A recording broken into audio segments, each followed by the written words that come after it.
question authority. And when authority answers, arch one eyebrow and ask, is that so? The Kate Dalley Show starts now.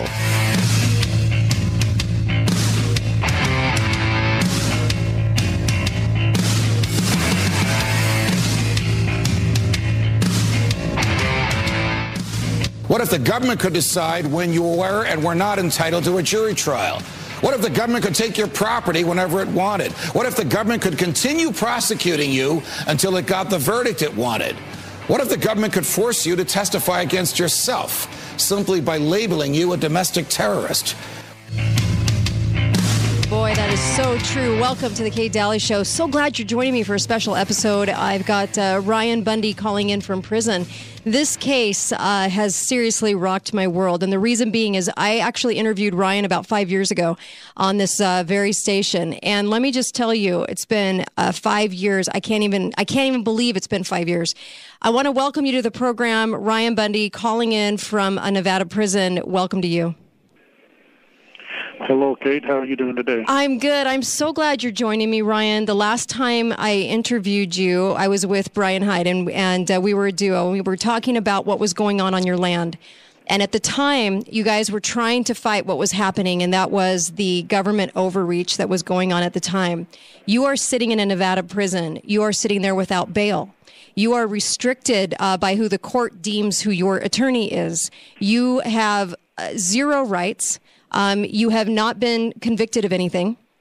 And I want the audience to know, because we have such a national audience, global audience now, those that aren't aware of this case, this is so, it's so extraordinary to me that you could be put behind bars for this amount of time with zero rights, constantly thrown into solitary, abused in prison. This is quite a story, and I want people to understand how important land rights are. When you're starting to tell somebody about what is going on with you right now in prison and what's happening with this trial, where would you like to start? We have a ready audience ready to hear from you. With your introduction there, I want to start with stating a little bit who I am. Okay. More so. I do strongly believe that God is our creator. And so I am a child of God, and He has sent us here to earth to do and learn certain things. I belong to the Church of Jesus Christ of Latter-day Saints. And Joseph Smith, the first prophet in these latter days, who restored the church to the earth, he prophesied that the Constitution would hang as if it were by a thread unto its very destruction, and that it would only be saved. Its saving would be very difficult, to put it that way. Mm-hmm. And I believe that we are in that time right now, that the Constitution hangs as if it were by a thread. In other words, if it had a strong rope at one time, it's down to the last strand. I agree with that. The last strand. And again, your introduction started out with that. America, we've been taught as we were young that, this is a free country. Well, what does freedom mean? We have forgotten what freedom means. I strongly believe that not everybody, don't want to stereotype everybody, but Americans in general do not know what freedom is. They say it all the time and tout it all the time, and they say, our militaries around the world fighting for freedom and keeping us free, and they don't even know what freedom is. Our founding fathers established some very important things, and I want to point out that those who are accused of crimes, this isn't something that's new. Those who are accused of crimes are treated badly. Yeah. And I believe that our founding fathers either personally experienced such treatment or witnessed such treatment. Now, if you would look closely at the Declaration of Independence, I'm sorry, I'm going to back up there. If you would look closely at the Bill of Rights, the first 10 amendments, and a few subsequent after that, but the first 10, half of those have to do with protecting those who are accused of crimes. Yes. Okay, so important. That to me is huge because of all the things that they were building. They were building the government for an entire country, for a big country, and yet the first 10 amendments, the Bill of Rights, Half of them had to do with protecting those who are accused of crimes. Great point. Now, along with that goes these very things that we are incurring in here. It goes unsaid and just as standard that a man is innocent until proven guilty.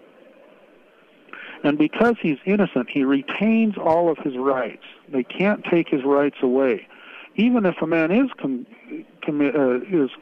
guilty, convicted guilty. He still has rights. This call is from an inmate facility. But he definitely has rights before he's convicted. And so innocence until proven guilty is supposed to be a standard. Right. Now, along with that comes the right to a speedy trial.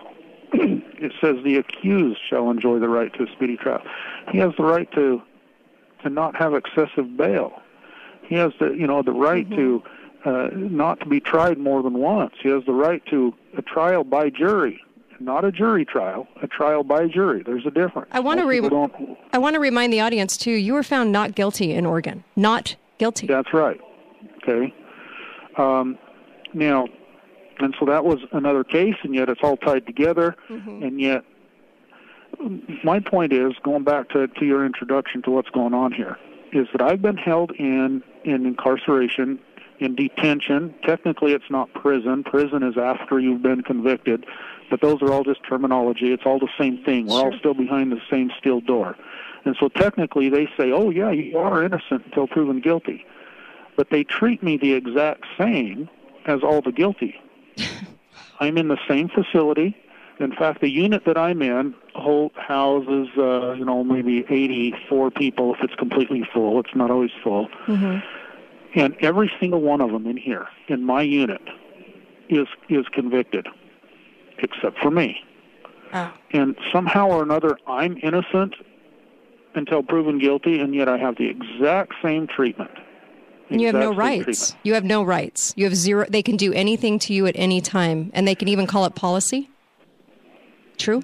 Then that's what they do. They call it policy, and they claim that their policy is supreme, which is also violating the Constitution, because, Article 6 of the Constitution says that this Constitution is the supreme law of the land. And no, this facility considers their policy the supreme law. And it doesn't matter what the Constitution says, and then they degrade our rights by relabeling us. We are not the people. We are not people. We are detainees. These labels supposedly give them authority over this or over that. Different labels. I'm not a prisoner. Again, prisons are for prisoners, and a prisoner is one who has been convicted. Right. You're You're strip searched, right? To even visit with your attorneys, completely strip searched. Correct? Well, that's what they want. Yeah. And I haven't strip searched since January because, but that's also the reason that my brother is in the holes, what they call it, which Solitary. Is the segregation. Solitary confinement. Their policy is that whenever we visit with an attorney or with anyone from the outside of the jail, whenever we travel to or from court, that they strip search us. Now, the strip search, I'm going to get a little bit detailed here, and it might burn somebody's ears, but they want us to remove all of our clothing. They want us to lift our testicles and shake them so that they make sure there's nothing attached to them. They want us to turn around and bend over and spread our cheeks so that they can peer into our rectum. This call is from an inmate facility. They want us to go through our hair, and they want to look in our mouth, look in our ears, look at the bottoms of our feet. Anyway, it's just makes a me complete sick. Violation of privacy rights. Well, for somebody that hasn't been convicted of a crime, you haven't been convicted. You're not even offered bail. It's disgusting. They use the excuse of, it's for your safety and for mine. It's for the safety of the facility. It's for, we can't ensure your safety, nor can we ensure anybody else's safety unless we know that you're not bringing weapons in your butt, or bringing drugs in.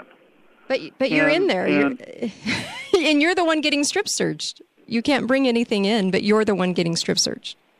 Yeah, and in fact, on that note, they say, well, why don't you stop it at the door then? You're letting the attorneys in, and you're not strip searching them. They're the ones that would be bringing it in.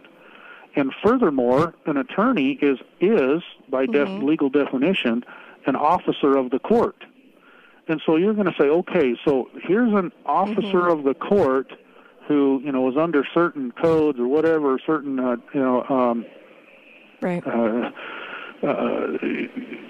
code of conduct, and yet you're gonna say they can violate that. You're not going to strip them, but then once I've had contact with them, now all of a sudden I have no rights, and you're going to strip me as I'm just an animal. In the interest of time, because we have a few minutes before the break, I also want you to address too, because this is just, I think people just can't realize what is happening to other Americans out there, being held against your will, being held indefinitely, really, until they decide to give you a trial, and they keep postponing it, by the way. But your attorney situation too, you're not allowed to. It seems as though you get their bought and sold attorney from the bought and sold judge. You don't get to have your say on who that attorney is, and I'd be really scared if I was you guys to get a bought and sold attorney. Well, here's the problem with that. This is where, and I've said this for years, but whenever you take money from them, it comes with hooks. And we should know better. Yeah. You never take a dime from these folks. Never. If you don't take their money, then they can't assign you an attorney. Right. The only time they can assign you an attorney is if you say, I don't have enough money to afford my own, and therefore I call upon public funds to supply my defense, and so then they get to decide who that defend is, or that attorney is. Now, you can object, you can fire that attorney, and then they'll just appoint you another one. You can fire that one, and they'll appoint you another one. But it's a big process, and it's difficult. Are you surprised that people... Oh, sorry, go ahead. The best way? The best way is to just never take public money. Yeah. Now, that's a good example, but we shouldn't be doing that in our counties and our states. This call is from an inmate facility. Take a welfare check. Never take money from the government. Never, ever take money from the government. Every time you do, they put a fish hook down your throat, and then they lead you around on the little string. Yep, there's always strings attached. And that happens in these court cases, too. We're going to head off to a break. I want to come back and I want to talk about the case itself, why you decided to stand up for yourselves in Bunkerville, why that was so important, and what's on the backside of that going on with a lot of politicians, kind of some master planning going on there for the removal of ranchers in Nevada. We'll talk about that when we come back. More with Ryan Bundy calling in from a Nevada prison when we come back. There's just so much to talk about, isn't there? Kate Dalley Show, KateDalleyRadio.com. We'll be right back. Talk lines are open now. Call 888-673-1450. This is the Kate Dalley Show. Let freedom ring.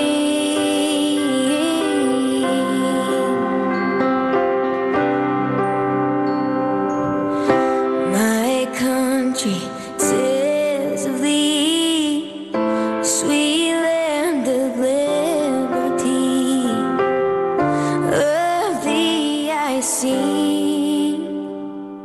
Land where my fathers died, land of the pilgrim's pride, from every mountainside, let freedom ring. Hi there. Welcome back to the Kate Dalley Show. So glad that you're joining me today. I've got Ryan Bundy on the line from a Nevada prison. And he is being held without bail. He is being held indefinitely. It's violating so many constitutional amendments. You can't even believe what these guys have gone through. And it all began because of a takeover, a federal takeover of their land, of their cattle, which started really clear back in the years, but also kind of ramped up in 1993 when they started to protect the lands from the Bundy cattle grazing on those lands, which they had agreements put in place long before. And the BLM started saying that they couldn't do that. And they started taking all the grazing fees and buying off all the ranchers because they wanted that land. This is so important, I think, for people to understand, Ryan, because when people put their heads in the sand and they narrow this down to one sentence to try and combat why you guys took a stand against what was happening with federal overreach was, well, why didn't they pay their grazing fees? Do you want to address that? Sure. And, I'm really quite terribly tired of that question because me too. I've been on radio program, news programs of all sorts since 2014, and I have answered this same question 1,000 times. Mm-hmm. And so I really want to quit answering this question because I've answered it. I know. The answer is that there were no grazing fees. I owed no grazing fees, and the grazing fee issue is simply a ploy brought on by the BLM to take up time. Yep, That's I agree. Not the issue. I agree. It never was. Okay, and this is an issue about rights. Who owns the land? State sovereignty. It goes clear back to the foundation of this country and the equal footing doctrine of states. Grazing fees have absolutely nothing to do with it. I'm glad you said that because a lot of people walk away from the mainstream media stories that paint you as something that you are clearly not. You are clearly just wanting to ranch on the lands you've been doing this for how many years? I mean, this is ridiculous. 140 years. Yeah. 140 years my family's been there. Jeez. And the government wanted to come in, and they were basically taking your cattle and killing them. They basically came in and were trying to force you out of business and force you off your land. And I don't know if people realize that. Yes, in fact, I wanted to correct that. In your little introduction to this here, you mentioned that the BLM went around buying people out. No, they did not. Okay. They run the ranchers out through regulations. Oh, okay. There was only a small handful that the county ended up buying their grazing rights, which in one way is quite good because it validated that those rights have value, that they are true rights that can be bought and sold in trade. They are real property. They're not real estate, but it's real personal property, those grazing rights. And those grazing rights can be used as collateral on loans, could be bought, sold, traded, inherited down. Those grazing rights are real. They're not a privilege. There's a difference between a privilege and a right. And that's another thing I think that Americans need to be educated on, is that if you have to ask permission for something, if you have to get a permit, if you have to get a license, then it's not a right. Great point. A license is nothing more than a permission slip to do something that is illegal. And so that goes back to the question of freedom. Are we free in America or not? Do you have a driver's license? The question I have to ask is why? Why would you go ask permission from somebody to do something you have the right to do? Are you free? This is a free country. Do you have the right to travel in this country? Do you have a right to do so? And if the answer is yes, then what the heck are you doing getting a driver's license? Throw the darn thing away. Start standing on your rights and quit asking permission to do things. Mm-hmm. If you're free, you don't have to ask permission. It's a great point. And our grazing rights are protected by state law.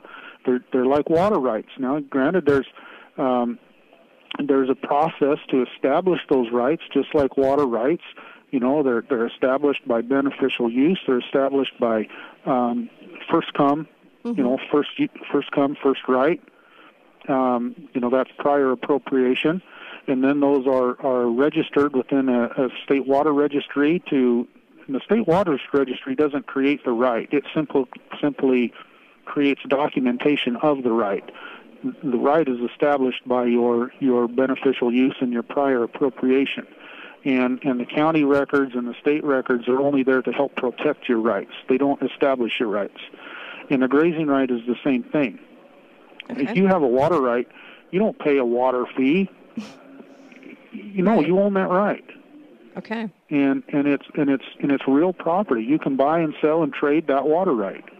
Same thing with the grazing right. Absolutely. And most of the grazing rights are attached to either a base property, a ranch, a homestead, or attached to water rights. They go hand in hand in the state of Nevada anyway. We are down to 5% ranchers and farmers in America. About 100 years ago, it was 90%? And there's a reason for that. I don't know if people realize the systematic, I don't think people realize the big picture of this problem, of what's been happening to you and what's happening to ranchers all over the country. I want to talk on that a little bit too, because this desert land that we run cows in, what's out there? You've got desert, you've got some brush, and what good is it? Yes, you can enjoy the beauty of it, but desert's not always that beautiful. I mean, there's spots that are beautiful. Sure. There's details that are beautiful. There's, and especially in a beautiful spring when you get some flowers, but that's not the norm. I mean, you have beautiful times. This call is from an inmate facility. The desert is pretty harsh. Right. And you can ride, you can ride your Jeep across there or your motorbike or something across there, and you can enjoy it a little bit. But the vast square footage of the land is quite unusable, except for a cow or a sheep. A cow can go and eat that brush and eat that grass, and it turns it into a usable product for man, red meat, and otherwise there's no value there. Okay, now let's go back to what you said there. America eats a lot of beef and eats a lot of meat, and we need it. That's part of our diet. And yet right now we're importing beef because America can't produce enough for itself. And yet you say we're down to 5% of what we used to be. That means 95% out of production. I don't know where you get those statistics and if that's true. I don't know if it's that high. But I do know that, like, the state of Wyoming is down 50% from what it used to be. I know that Nevada is down a huge amount. I know that Elko County, Nevada, back in the late 60s, used to claim themselves as the cattle capital of the country. In other words, they were raising more cattle in Elko County than in any other county in the United States of America. And now they're nothing. They got very little. Yeah. They have no claim to fame anymore. Yeah, and this isn't government farms. I'm talking about solo ranchers and farmers. So it's down to 5%. Absolutely. Yeah. Okay, government has no right to conduct business. Right. I mean, that's communism. When we start allowing government to run businesses, that's communism. Yep, I agree. And it goes back to the strings that you talked about, too, because they're taking federal money, then the strings become attached there, and we have another problem, don't we? Same thing. When these farms do the government's bidding for them. So we got a huge amount of problems. Do you have faith in the trial coming up for you guys? Are you feeling good about, will we get miracles again? Because I feel like we have bought and sold judges. We have so much against you going into court. You have so much against you. Do you have a lot of hope for this trial coming up? My only hope, my only small amount of faith is in a jury. Right. And even then it's small because of the way they manipulate the jury pool and the jury selection. Our founding fathers set it up that a jury is the people. And the people are to be the judge. The judge is not a judge. The judge is just a referee is all the judge is supposed to be. The jury is the judge. Of course, the juries are not operating the way our founding fathers. Again, back to that Constitution hanging by a thread. Right. And so, but the jury's given opportunity for the Spirit of the Lord to work, because the Spirit can talk to these individuals. Let them see what's going on. They're not officers of the court. They're not paid and sold. They haven't sold their souls like the judges and the prosecutors have. Mm-hmm. Technically, the judge is supposed to be a neutral arbitrator, and the judge is supposed to protect the rights of all, right, both the accused and the accuser. The judge is supposed to make sure that the trial happens fairly and speedily, and again, it's kind of to administrate the process. But this hasn't happened at all in any of the cases. No, that's not happening at all. Yeah. The prosecutors are supposed to be protecting the rights of the people, including the rights of the accused. Their job is to bring forth the truth, the whole truth, and nothing but the truth. But that's not going on either. I mean, they will bring lie after lie after lie. In other words, they're not doing what they're supposed to be doing. Right, and they're even barring a defense. You're barred from even witnesses or a defense of sorts. So I don't think people realize that. These last trials, they run the same guys through trial twice. I don't have the exact numbers in front of me, but the first trial they brought like 36 witnesses, all paid government employees, Hollywood production. Yeah. They cried and boo-hooed on the stand, lied through their teeth, and then when it come down to the defense, they wouldn't let them defend themselves. Right. They wouldn't let them bring witnesses on. They ended up bringing like 3 witnesses, which 2 of them were themselves. In other words, forcing them to testify, which then the government questions them, and so they end up testifying against themselves, or, if the government can. Well, it sounds like they're getting desperate. I mean, these prosecutors, this judge is getting desperate because they've had hung juries. They've had you get a not guilty in Oregon, separate case, but same kind of situation where they're trying so hard to bar you from a defense, but still the jury's coming through. And are you hopeful they'll do it again? I am. I'm very hopeful that we have a jury that at least will see what's going on in that courtroom. Absolutely, I'm hopeful. And I know that we've done what's right. I know that we have not committed any crime. I know that we have done no harm to any man's life, liberty, or property. We are truly innocent, regardless of what any jury decides. We are truly innocent of any crime. Yep, I agree. Yeah, I'm going to go with it. I absolutely agree. We have just a few minutes left. What would you like people out there listening to know? Well, I just encourage people to keep learning about their own freedom and about who they really are. Okay, we cannot expect to be ignorant and free. Exactly. Our founding fathers recognized that, and it's true. I also want people to understand and learn what our founding fathers call is from an inmate facility. truly established for us. If I recall the short story there, that when Benjamin Franklin stepped out of the Constitutional Convention, a woman asked him, what have you given us? And he says, a republic, madam, if you can keep it. A republic. Right. America was not set up to be a democracy. It burns my ears when people say that we are a democracy.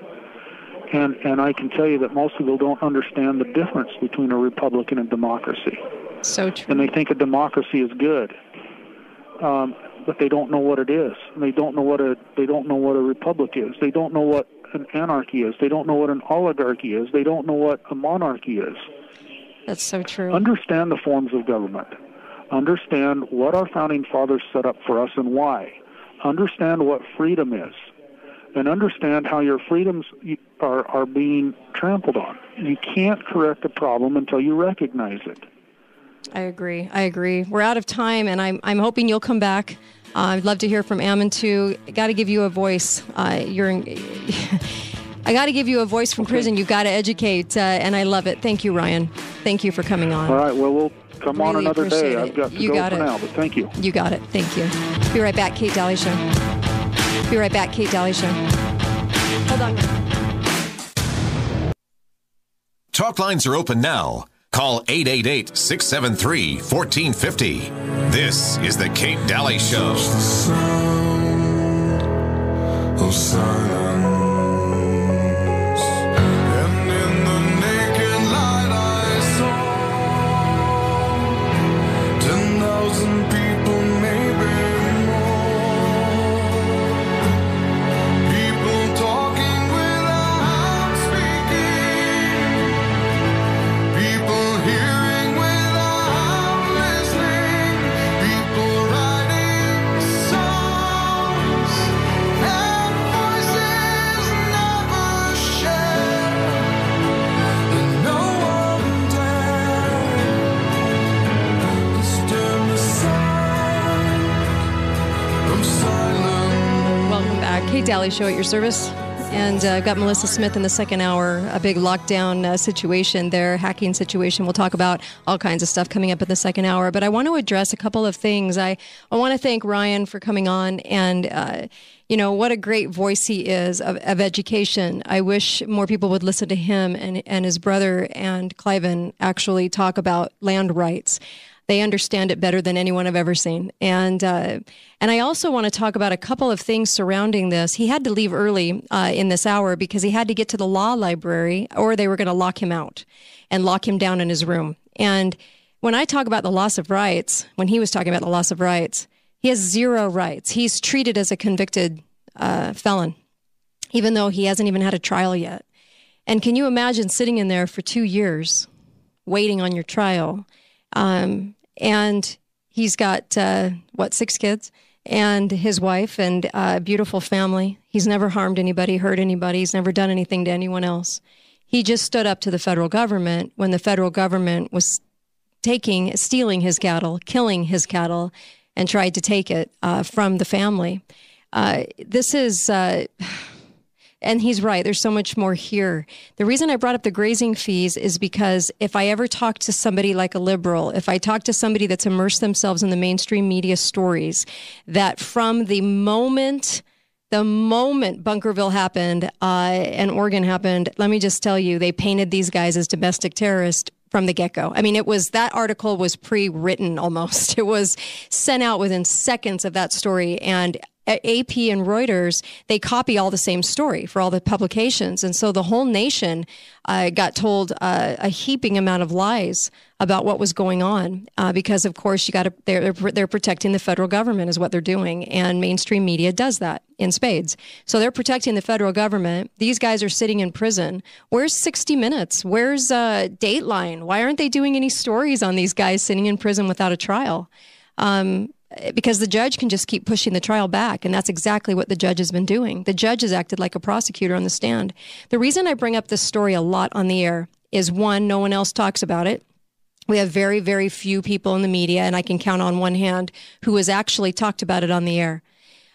This needs to be addressed to the nation, and I'm using this national forum to do it because this is so important to our rights as individuals. If you don't think this is about you, you're wrong. This is very much about you. What this family has endured with the federal government is what any one of us can endure with the federal government at any time. They just haven't chosen to go after you like they have this family. When you stand up for your constitutional rights, and if it's about land, let me rest assured the federal government will make you pay. They will make you pay in more ways than one. This family has endured a lot. They have many individuals in their family, 5 members of their family, all sitting in prison without a trial, and they haven't done anything. And they weren't ever offered bail. Can you imagine that? Can you imagine what that would do to your family for a couple of years if your spouse, the one that makes that living, isn't able to work and provide for your family? Can you imagine what that would be like? I can't. And I can't imagine what these guys have gone through in prison. And Ryan didn't even touch on some of the abuse that's happened that's just been insane. I can't even, it's just deplorable what's going on. This case has to be talked about. 60 Minutes won't touch it. Dateline won't touch it. None of the mainstream media stories, they're always out for the truth, right? No, none of them will touch this particular story because I think they're paid off. I really do. And I think they are not allowed to. Because if people really understood their rights and understood their land rights, which, by the way, all of us are touched by land rights, believe it or not. I don't care if you're in a city in Chicago right now listening live on the dial, you're touched by this story, or you will be in the future. And we need to care about our ranchers and farmers, and we need to care about land rights. That's the most important thing to us. And so there's a little bit more about this story that's kind of interesting. One writer sort of talked about this kind of overlying bigger picture story that's out there. And I haven't dove into this and vetted this completely, but what he's talking about actually makes sense from a lot of different sources that I've spoken to. So the federal government back in 1993 designated that land that the Bundys already had agreements to graze on as a desert tortoise land. And they do this all over the nation. If you'll notice, there have been land grabs all around you. Maybe you haven't even noticed yet in your press, because the press really doesn't talk about them a lot as a land grab. What they say is they're preserving the land for you. Well, you don't get to use it, but they're preserving it for you. Makes sense, right? Of course it doesn't. It's the federal government's way to land grab, is if they tell you it's for you. It's a gift, you know. But there's a bigger story here at play, and that is that there are a lot of companies right now that wanted this land down in Nevada, this area, this land, and a lot of it has to do with Harry Reid, Senator Harry Reid. What a joke of a senator.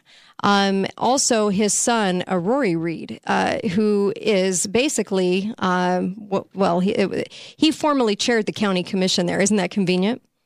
And so there's a lot to do with a lot of different companies trying to come in that have already had agreements or maybe some payoffs to that land. The BLM has termed the Dry Lake Solar Energy Zone. If you ever drive through, you'll see more and more solar growth going on in the areas of Nevada, but alternative energy products in Clark County. And so they're paying into a fund to mitigate the Gold Butte area and surrounding areas. And there's a lot of different people involved in that. And so I think what people don't realize is how big this actually is and how many people. It even ties into First Solar's CEO, Michael Ahern. He was the fundraiser for President Obama. And ta-da, Harry Reid. Isn't that a small world? And there's a list of investors for First Solar, and it includes Goldman Sachs, Ted Turner, Paul Tudor Jones, and Al Gore. First Solar was among the 11 projects cited in Clark County, and that came from a BLM map of planned renewable energy projects that showed that First Solar was involved here. And then, of course, there's a much bigger plan by the Democratic Party to turn the West into essentially a giant battery. And, of course, the president's new Energy for America plan calls for 10% of U.S. electricity. So we have a lot of things going on by the year 2025. In a lot of different areas. And I think takeovers is probably the more appropriate word for them, because a lot of people are making a lot of money off this land if the ranchers would just step aside and give it to them. So it all goes back to property rights. What if you were sitting on a piece of property that the government wanted? What would you do? Would you stand up for it? Would you allow yourself to be bought and sold? Let's say you live there for 140 years. Would you stand on principle? Would you allow the government to just come in and do what they wanted to do? When in this country do you have the right to your own property, and when do you not? Well, I would say when do you not doesn't exist. I think you have a right to your own property. And so what Ryan was talking about and educating people on were these very rights. And it goes back to, how are you going to face these issues when it happens to you? Because with this happening all over the country, with the land grabs going on, and individual cities and counties are reporting on it, but it hasn't hit the national skew yet. Most people don't realize it's happening. Hi, caller. Welcome to the show. Go right ahead. Caller, go right ahead. Okay. For some reason, I am not getting the call through. So I want to kind of address the attention to maybe some of the bigger plans going on here, and it does tie back into Clinton Foundation. Doesn't it always? That doesn't surprise me anymore, that there are more than just Harry Reid involved in this mess. Harry Reid was the first to call the Bundy family. This is just a ranching family, guys. That's all they want to do is ranch, okay? And he was the first to call them domestic terrorists. Why do you think that is? Interesting. Hi, caller. Welcome to the show. Go right ahead. Yeah, thank you, Kate. Thank you for having Ryan on. The point you were just starting to make, this is much bigger than the Reed and the property out there on Bunker Hill. And this is over the entire west of the United States, over a third of America. Farmers, ranchers are being removed from their lands. And this is, as you know, is a plan of the UN Agenda 21. And it's very clear that that's what's going on. The UN agenda to remove the people and put them in the cities is being implemented. And so I think in some incidents there is some special interest involved, but we see this everywhere going across the West, so it can't be anything but Agenda 21. I agree with you, and I also want to say that what the feds did there was an armed invasion. It was an armed invasion. That was nothing more than that. And I want people to realize how serious that is. You're right, and the feds had, as Ryan said, absolutely no right, no more right than you had to arrest them and put them in prison. They have absolutely no right to own one grain of sand in the West unless it's for forts and such things like that. That's in the enclave clause of the Constitution, and at the permission of the state government. I agree. I want Ryan's voice to be heard. Can you imagine sitting in prison for this long, away from your family for 2 solid years, over 2 years now, and be in a situation where you can't let people know what's going on, but the mainstream media has painted a picture about you that's completely made up of lies and false reports. Yeah. Wouldn't you want a voice? And I'll always give that microphone to somebody that I know is a great person that has been incarcerated for no reason, that is trying to get their story out correctly. Yeah, you're so right. And what they do to him, they could do to any of us eventually. One person's rights are lost. All of our rights are jeopardized. And you also mentioned about how it affects all of us. How prices of beef at the grocery store go up because they're hurting the Americans out of the market. They're destroying the market. Yeah. There's so many ways affecting us, not just in our rights, it's directing us now economically.